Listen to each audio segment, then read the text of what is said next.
Hi friends, நாம் இன்றைக்கி traditional புட்டு எப்படி பண்ணுறதுன்னு பார்க்க போகிறோம். நாளைக்கு வெள்ளிக்கிழமை நவராத்திரி. ஸோ நிறைய பேருக்கு புட்டு பண்ணணுன்னு ஆசையாக இருக்கும். ஸோ இந்த ரெசிபி கட்டாயமாக உங்களுக்கு ஒரு கைட்லைனாக இருக்கும்.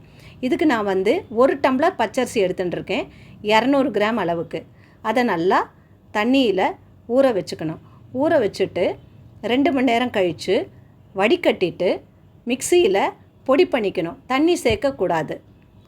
பொடி பண்ண அரிசி மாவு எடுத்து நல்லா சலிச்சுக்கணும். குருணையெலாம் இருந்தால் அதெல்லாம் எடுத்து தனியாக வச்சிடணும். கட்டியெல்லாம் இருந்தாலும் தனியாக எடுத்து வச்சிடணும். இப்போ அடுத்த ஸ்டேஜ் என்னென்னா, ஒரு வாணலி எடுத்துகிட்டு இந்த மாவை நல்லா வறுத்துக்கணும். நல்லா மீடியம் ஃப்ளேமில் 15 நிமிஷம் வறுக்கணும். ஓரளவுக்கு கலர் நல்லா மாறும். ப்ரௌன் கலர் கொஞ்சம் முன்னாடி ஸ்டேஜ் வாசனை வரும். இப்போ இந்த மாவை திருப்பி எடுத்து மிக்சியில் கொஞ்சம் ஆறின உடனே மிக்சியில் ஒரே ஒரு பல்ஸ் விட்டு அரைச்சி எடுத்துட்டேன்னா அந்த கட்டிலாம் இல்லாமல் இருக்கும். இப்போ நம்ம எடுத்துட்ட அதே அளவுக்கு நமக்கு அரிசி மாவு கிடச்சிடும். அந்த 200 கிராம் அளவுக்கு அரிசி மாவு கிடச்சிடும். இப்போ அதை எடுத்து ஒரு தட்டில் போட்டுட்டு மஞ்சப்பொடி கொஞ்சமாக உப்பு 2த்தையும் சேர்த்துக்கணும். சேர்த்துட்டு இப்போ ஒரு பாத்திரத்தில் கொஞ்சம் தண்ணி எடுத்து நல்லா கொதிக்க வச்சுக்கணும். அதாவது கை பொறுக்கிற சூடு இருந்தால் போதும். இப்போ அந்த தண்ணி என்ன பண்ணோன்னா, ஒரு ஸ்பூனால் கொஞ்சம் கொஞ்சமாக இந்த மாவு அரிசி மாவு இருக்கு இல்லையா, அந்த அரிசி மாவில் இந்த தண்ணியை கொஞ்சம் கொஞ்சமாக சேர்த்து பெசறணும். இப்போ பாருங்கள், கொஞ்சம் கொஞ்சமாக சேர்த்து மிக்ஸ் பண்ணணும்.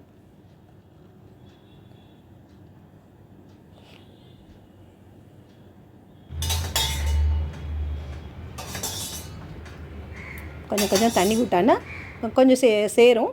அந்த கட்டியெலாம் இருந்தாலும் அந்த ஸ்பூனாலே நல்லா தேய்ச்சி விட்டுறலாம். இப்போ என்ன ஸ்டேஜ்னால், இதை பிடிச்சா நல்லா பிடிச்சா மாதிரி இருக்கும். திருப்பி அதை லூஸாக விட்டால் லூஸ் ஆகிடும், கீழே விட்டால் லூஸ் ஆகிடும். பாருங்கள், பிடிக்கிற பதம் இருக்குது. இப்போ லூஸாக விட்டால் சரியாயிடுது. ஸோ இந்த ஸ்டேஜோட நம்ம தண்ணி இதோட நிறுத்திடணும். தண்ணி சேர்க்கக்கூடாது. இதுதான் இதோட பதம். இப்போ நெக்ஸ்ட்டு என்ன பண்ணோன்னா, ஒரு நல்ல க்ளீன் ஒயிட் கிளாத் எடுத்துகிட்டு அதில் இந்த மாவை சேர்க்கணும். அதை சேர்த்துட்டு நல்லா கட்டணுன்னா நல்லா மூடணும். நல்லா இப்போ பாருங்கள் எப்படிங்கிறத பாருங்கள். அதுக்கு நடுவில் ஒரு பாத்திரம் எடுத்துகிட்டு, இல்லை இட்லி பாத்திரமோ இல்லை குக்கரோ எடுத்துகிட்டு தண்ணி ஊற்றி வச்சுட்டு, நம்ம இட்லிக்கு எப்படி வைப்போமோ அதே மாதிரி ரெடி பண்ணிவிட்டு இந்த மாவை அந்த துணியில் கட்டிட்டு இப்படி மூடினா போகிறோம். மூடிட்டு அதை எடுத்து இந்த குக்கரில் வச்சிடணும். குக்கர்லேயோ இல்லை இட்லி பாத்திரத்துலேயோ வச்சு நல்லா ஸ்டீமில் வேகணும். குறைஞ்சது ஒரு 15 நிமிஷம் ஆகும்.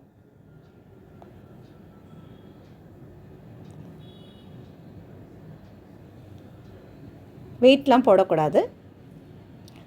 நல்லா ஒரு 15 மினிட்ஸ் கழிச்சு நல்லா வெந்துடும். 15-20 மினிட்ஸ் கூட வைக்கலாம். மீடியம் ஃப்ளேமில் தான் வைக்கணும்.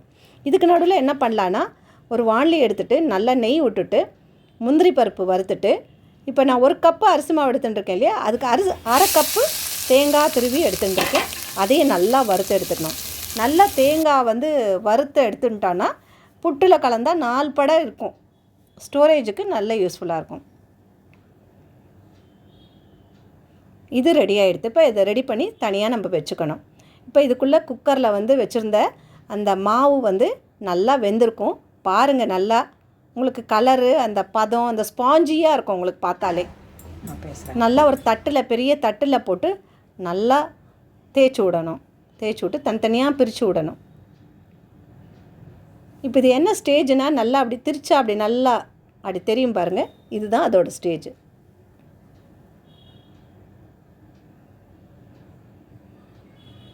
ஸோ இப்போ இந்த மாவு நம்ம ரெடி பண்ணிட்டோம். நெக்ஸ்ட்டு ஸ்டேஜ் என்னென்னா, ஒரு வாணலி எடுத்துகிட்டு நம்ம எந்த அளவு அரிசி மாவு இருக்கோ அதே அளவுக்கு வெல்லம் எடுத்துக்கணும். இதுக்கு பாகு வெல்லம் தான் நல்லா சூட்டபுளாக இருக்கும். அதனால் பாகு வெல்லமே யூஸ் பண்ணிக்கோங்க. கொஞ்சமாக தண்ணி விட்டு இந்த வெல்லத்தை கரைச்சிண்டு வடிகட்டிட்டு இந்த அழுக்கெல்லாம் எடுத்துகிட்டு திருப்பி நல்லா கொதிக்க விடணும்.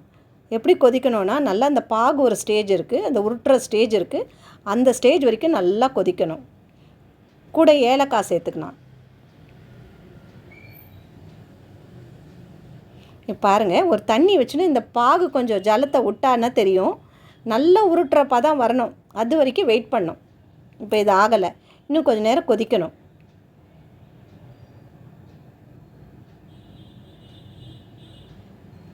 பாருங்கள், இப்போ ஓரளவுக்கு ஆகிடுது. அதோட ஸ்டேஜை பார்த்தாலே தெரியும். இப்போ அதை தண்ணியில் விட்டாக்க நல்லா உருட்டுற பதம் வரும் பாருங்கள். இப்போ பாருங்கள், இது ஆல்மோஸ்ட் 90% ரெடி. இன்னும் ஒரு 10%, இன்னும் ஒரு 3 minutes நல்லா கொதிக்கட்டும். கொதிச்சா இதோட அடுப்பை அணைச்சிடலாம். இப்போ நம்ம அந்த மாவு இருக்கு இல்லையா, வெந்த மாவு, அதில் இந்த பாகை கொஞ்சம் கொஞ்சமாக சேர்த்து மிக்ஸ் பண்ணணும்.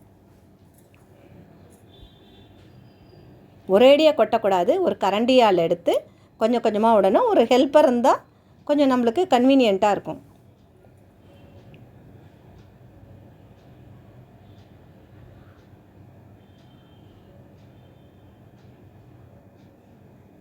பாருங்கள், கொஞ்சம் கொஞ்சமாக சேருறது எப்படி பொலன்னு இருக்குது பாருங்கள். மாவு ரொம்ப டேஸ்ட்டாக இருக்கும்.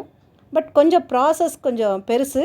ஆனாலும் நல்லா சாப்பிடும்போது ரொம்ப நல்லாயிருக்கும். பார்க்குறதுக்கும் அழகாக இருக்கும், நல்லாயிருக்கும். அம்பாளுக்கு வெள்ளிக்கிழமை இதை நம்ம நிவேதனம் பண்ணோன்னா அவ்வளோ நல்லது. பாருங்கள், ஆல்மோஸ்ட் ரெடி ஆகிடுது. அந்த குட்டியாக வெள்ளையாக கட்டி இருக்கு இல்லையா, அதெல்லாம் கையால் இது பண்ணால் போயிடும். பாருங்கள், ஆல்மோஸ்ட் அந்த பாகை எடுத்துட்டு அந்த 1:1 கரெக்டாக ஆகிடுச்சு. நல்லா அந்த கரண்டியால் தேய்ச்சி விட்டால் அந்த வெள்ளையாக இருக்கு இல்லையா, அந்த கொஞ்சம் மாவெல்லாம் சிலது சேராதது எல்லாமும் சேர்ந்துடும்.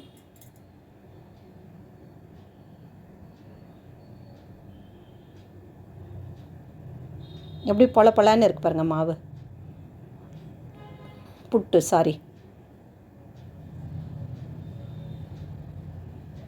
இப்போ இந்த ஸ்டேஜில் நம்ம இந்த வறுத்து வச்ச முந்திரி, தேங்காவெல்லாம் சேர்த்துடலாம்.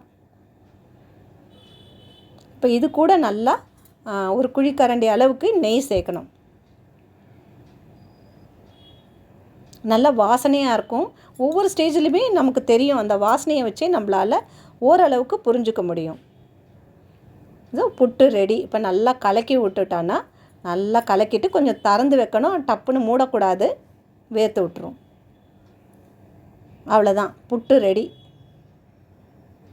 ஸோ நீங்கள் கட்டாயமாக ட்ரை பண்ணி பாருங்கள். பண்ணிவிட்டு உங்களோட ஃபீட்பேக்கை ஷேர் பண்ணுங்கள்.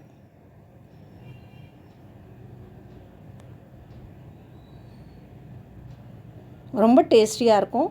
ஒரு டிஃப்ரெண்ட் டேஸ்ட்டு. ட்ரை பண்ணுங்கள். இதுதான் ட்ரெடிஷ்னல் புட்டு.